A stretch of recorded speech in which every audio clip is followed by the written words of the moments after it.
आज मैं जो बताने वाला हूं मुझे लगता है कि बहुत से लोग शायद पहले ही कर रहे होंगे। अब वो सही तरीके से कर रहे हैं या नहीं कर रहे हैं, ये मेरे वीडियो के बाद उन्हें पता लग जाएगा। तो आज हम बात करने वाले हैं derma roller along with minoxidil. क्या ये सच में मिनोक्सिडिल का इफेक्ट बढ़ा देता है? ये कैसे काम करता है? क्या हर कोई इसे यूज कर सकता है या किसको यूज करना चाहिए, नहीं करना चाहिए? तो ये मैं अच्छे से पूरे वीडियो में बताऊंगा। तो सबसे पहले हम बात करते हैं मिनोक्सिडिल। अगेन मिनोक्सिडिल एक मॉलिक्यूल है जो कि सब जानते हैं, हमारे बालों को ग्रोथ फेज में भेज देता है, काफ़ी इफेक्टिव है, सदियों से यूज़ किए जा रहे हैं। हम भी, हमारे पेरेंट्स भी और शायद हमारे बच्चे भी यही यूज़ करेंगे। अब इसके साथ इसको इफेक्टिव बनाने के लिए बहुत से डॉक्टर या बहुत से आजकल इन्फ्लुएंसर ने बताया कि डर्मा रोलर यूज करो, ये यूज करो, रोज यूज करो। कैसे यूज करो, सही से कैसे यूज करना है, सच में काम करेगा, ये कोई नहीं बताता।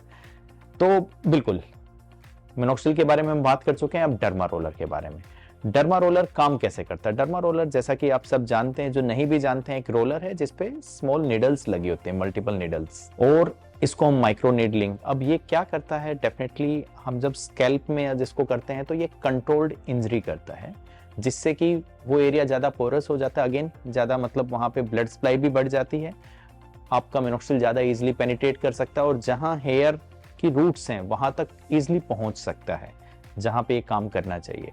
दूसरी चीज, कोई भी इंजरी जब वो हील होती है, आसपास के सेल्स को स्टिमुलेट करती है, तो वो ग्रोथ फैक्टर रिलीज करती है और इससे वहां ब्लड सप्लाई भी बढ़ जाती है। और जो आपके डोरमेंट फॉलिकल्स होते हैं, जो बिल्कुल कह सकते हैं कि नियरली डेड हो गए हैं, वो दोबारा से काम करने लगते हैं।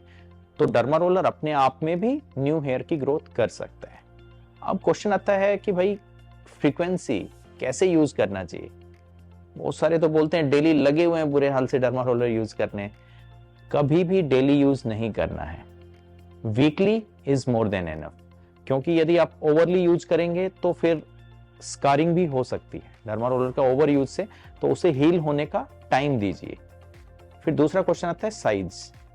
बहुत सारे लोग 0.5 to 1.5 mm यूज करते हैं, पर जनरली आपका पेन कितना सेंसिटिव, ऐसा भी नहीं कि बहुत पेनफुल रहे। 1 mm या 1.5 mm थोड़ा ज्यादा इफेक्टिव, क्योंकि वो सबसे नजदीक अपने हेयर की रूट्स के पहुंच जाएगा मिनोक्सिडिल को। पर आप उतना पेन नहीं बियर करना चाहते तो 0.5 भी यूज कर सकते हैं।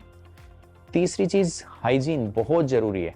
ये नहीं यूज किया और कहीं रख दिया ऐसे ही और फिर बैक्टीरिया उसके साथ आए और इन्फेक्शन हो गई आपको, अगेन फिर स्कारिंग होगी। करने गए थे हेयर फॉल को ठीक करने और पता लगा है और ज्यादा हेयर फॉल बढ़ गया। तो हाइजीन मेंटेन करना, उसे क्लीन रखना और अच्छे से यूज करना। और एक डर्मा रोलर पूरी लाइफ टाइम के लिए नहीं होता, आप उसको 3-4 बार यूज करते हैं, फिर वो ब्लंट हो जाता है और वो उसकी सब प्रॉपर्टीज उतनी नहीं रहेंगी, वो स्कारिंग ज्यादा करेगा। तो इतना ही आपको यूज करना है। फिफ्थ, अब तुरंत कई लोग डर्मा रोलर या मिनोक्सिडिल ऊपर से साथ में स्प्रे किए जा रहे हैं, ऐसा कभी भी नहीं करना है। हमें हीलिंग का टाइम देना है। तुरंत करेंगे रिएक्शन हो सकता है, इन्फेक्शन के चांस हो सकते हैं, और इतना भी एब्जॉर्ब नहीं कराना है। बहुत सारे लोग, जो अच्छा एक ऑप्शन है कि आप शाम को डर्मा रोलर करें, सुबह आप अपना मिनोक्सिडिल यूज कर सकते हैं, या 2 से 3 घंटे तो कम से कम मिनोक्सिडिल यूज करने से पहले डर्मा रोलर को यूज करें। अब क्वेश्चन आता है कि सब किसी को यूज करने की इसको जरूरत है? बिल्कुल भी नहीं। आपका पहले ही मिनोक्सिडिल से काफी इफेक्टिव है, आपके बालों की ग्रोथ अच्छी हो रही है, तो आपको डर्मा रोलर किस लिए चाहिए? एक्स्ट्रा चीज क्यों ऐड करनी है? ऐसे तो बहुत सारी चीजें आप ऐड कर सकते हो। तो ये जब आपका अच्छा रिस्पॉन्स ना करे मिनोक्सिडिल, तो उन्हीं के लिए है। स्लो रिस्पॉन्स करे उनके लिए है, ठीक है। परसेंटेज बढ़ाने की जगह हम ये भी एक ऑप्शन ऐड कर सकते हैं। और जैसा कि मैं हेयर ट्रांसप्लांट करता हूँ, हेयर ट्रांसप्लांट के तुरंत बाद डर्मा रोलर ज्यादा यूज नहीं करना है। एटलीस्ट 3 to 4 मंथ्स तो आपको आप मिनोक्सिडिल वगैरह यूज कीजिए, उसको हील होने का टाइम दीजिए। फिर यही है कि इसके कोई एविडेंसेस भी हैं। डेफिनेटली बहुत ही इंपॉर्टेंट स्टडीज इंडिया में भी हुई हैं, बाहर हुई हैं, जिसमें कि मिनोक्सिडिल और डर्मा रोलर का जो कॉम्बिनेशन जिन्होंने भी यूज किया, वहां पे रिजल्ट्स कहीं फार बेटर थे प्लेन मिनोक्सिडिल के। तो एक ऑप्शन ये और हो जाता है मिनोक्सिडिल को इफेक्टिव बनाने का। और टॉपिकल क्रीम्स कुछ आती हैं जिससे कि इतना पेन नहीं होता, सेंसेशन कम हो जाती है, आप उसको भी साथ में यूज कर सकते हैं।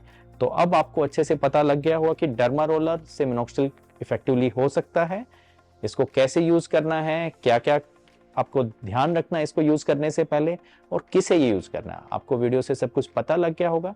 ऐसे ही वीडियोस और भी आपको चाहिए तो आप मेरे चैनल पे आइए और इसे सब्सक्राइब कीजिए। Thank you.